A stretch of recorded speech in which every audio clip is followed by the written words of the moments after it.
আসসালামু আলাইকুম রহমতুল্লাহ। আশা করি সবাই ভালো আছেন। তো আমার হাতে দেখেন কিছু বীজ আছে। এগুলো হলো রেন্ডি চারা বলে আমাদের বরিশালের অঞ্চলে। তো আপনাদের কি অঞ্চলে কি বলেন জানি না, বাট আমাদের ওই বরিশাল অঞ্চলে এটাকে রেন্ডি চারা বলি বা রেন্ডি চারা, মানে গাছের বীজ বলি আর কি।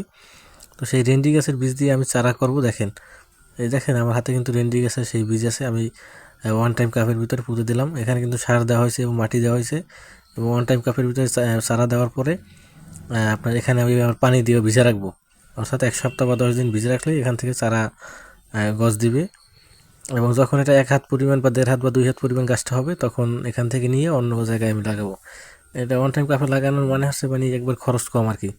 50 পয়সা, 60 পয়সা বা 80 পয়সা একটা কাপ পাওয়া যায়। খরচ একেবারেই কম। আর একটা গাছ বাজারে কিনতে গেলে আপনার 30 টাকা 20 টাকা লাগে, সে জায়গায় আমি 1 টাকার ভিতরে খরচ সারতে পারতেছি আর কি। এই হলো ওয়ান টাইম কাপে চারা করার একটা বিশেষ সুবিধা বলতে পারেন। তো যারা করবেন চাইলে এইভাবে করতে পারেন, আপনার অর্থের সাশ্রয় হবে আর কি।